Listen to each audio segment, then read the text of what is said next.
kati ono yeeyita omugagga lwasa toli mugagga. Let us put leka tukiteeke ku record. Lwasa you are not rich. Omanyi Uganda tulina abeeyita abagagga nenga muli babulooka. Omuntu n'okera ne weeyita omugagga nenga oli mukozi. Abantu abasinga obungi mweyita abagagga naye temulina ssente.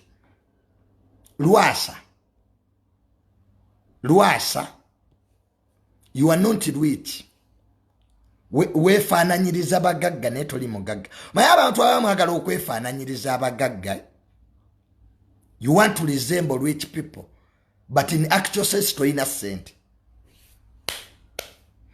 Kati Lwasa bamubanja obukadde 8. Mbwe ebyobugagga bye bigenda nga Tavane Woods. Lwasa bagagga banno baliwa, lwaki tebakuyamba? Where are your rich friends? Nze sewa nko mugagga talina mikwano migagga. How can you be rich when you don't have rich friends?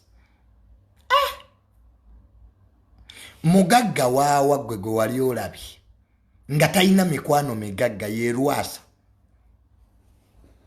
Bakwano ba Lwasa be bannamawulire Anekat Kalakata. Those are his rich friends, Bakeiz.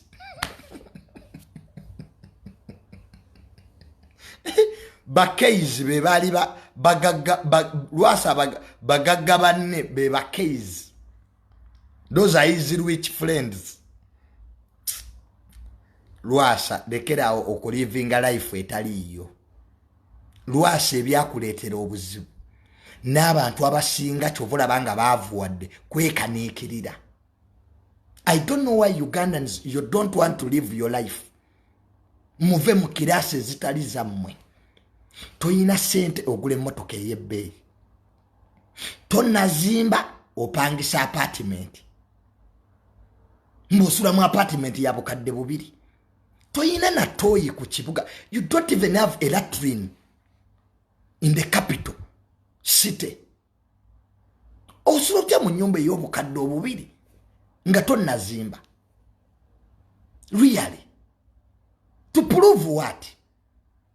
Abana Uganda mudde mu layini zammwe. That's what I can tell you.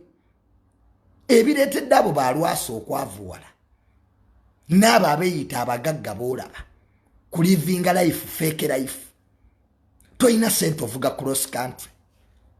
Mugenda ne mwewola amamotoka mu bondi. Ne weewola emmotoka omwaka mulamba. Buli lunaku osasula emitwalo 2 because you want to show off. Aba abagagga abamu obabuuza emmotoka ze bavuga n'omubuuza kadi yayo eri watagiina. They don't have kadi z'amamotoka. Bazeewola bwewozi to act rich.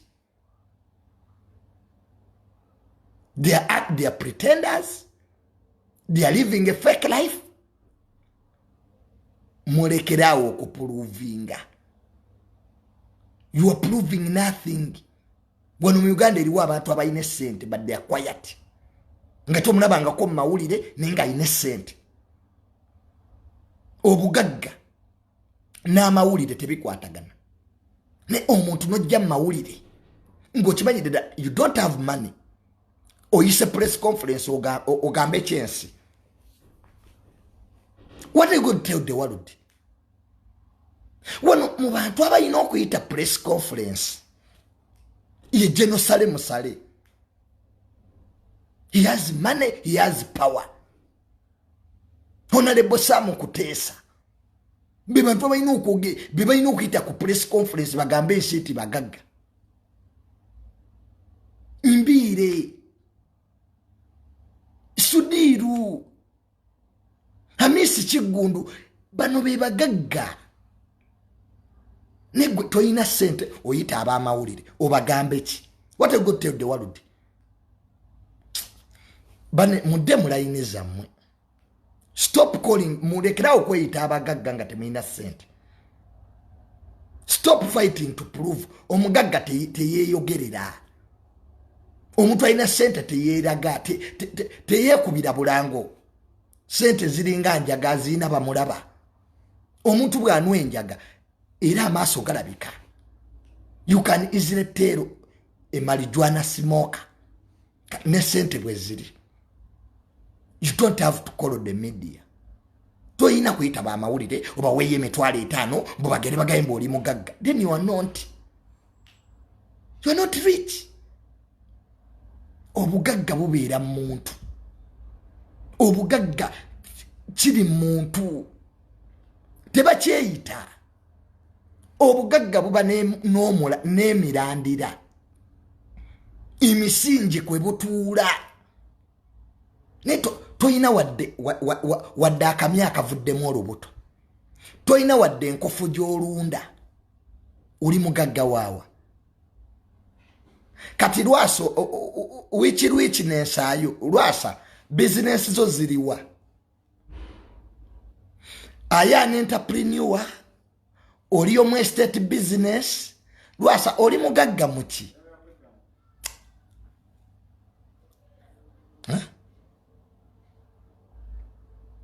we want to know omuntu obeera otya omugagga nga n'obugagga bwo kye bulimu tobumanyi muli babulooka abamu muli bakozi babakozesa bukozesa iwe waaka oli mmotoka za mukamaawo ze weeragiramu mukamawo bw'apaakinga n'agenda naye baka nga naawe ojja mu kibuga nayo nga bweri eyiyo naku 2 bakugoba ku mulimo oddayo mu status yo so tuddeyo mu level zaffe tuddeyo mu bulamu bwaffe Abannayuganda b'oyagala okulaga nti oyina ssente tebasanyu Uganda nizinga bantu bazibu you think nti basanyuka kati se papa yaggwerawa where did this papa end temuyina asset abamu kumwe ogenda n'ogula bereya n'ogamba oli mugagga bereya y'akasanvu. How can you be rich ku bereya emitwalo 2 200 zogambirako mboli mugagga obugagga bubaako n'emirandira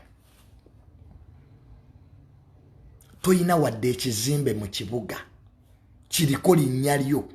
You don't have any building in your name and you are rich. Tosasula na musolo ku URA. Some of you don't even pay taxes. Tomanyi na returns, kyebayita returns tokimanyi ku URA. Mbona oli mugaggo waawa. Ne VAT in full tokimanyi. You don't know what VAT is. Olira URA egamba bane musasule VAT goli eweyita mugaga n'ekigambo VAT in full tokimanyi. And this is the only country where you find that. Mu America abagagga babalabira ku misolo gye basasula, the taxes they pay.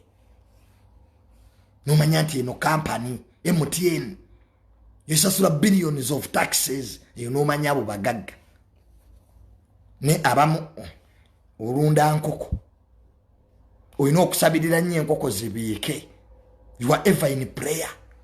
Bane singa leero zibiika kati oli mugagga. Your richness depends on hens. Enkoko wegayirira nkoko bambi enkoko gwe biika nyamba obiike tulwewere. So Lwasa teweetaaga sente. You just need financial literacy.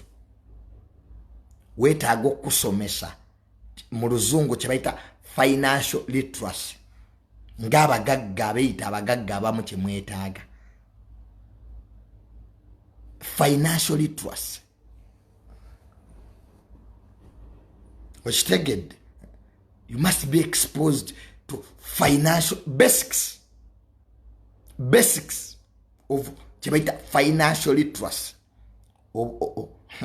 Information efuga sente. Lwasa gye weetaaga. And I have a problem. I'm sorry to say kubagagga abamu abe Masaka. Nino omugagga Masaka awo gwe nalabye yakoze embaga. Nayita mu kibuga nga awubira ku bantu. Bannanga abagagga be Masaka mukomya amaalo. How do you make ngolinga munabya bufuzi? Ne yetolola Masaka bwawubira. Bannange. Inseera byenyo okutuuka ku maalago. Bambi abagagga be Masaka please simwenna naye abamu mukyayina ku maalo omuntu n'okola embaga ne weetoloola ekibuga ng'olinga munnabya bufuzi luyali kati gwasooso wasa are you the first one to make a wedding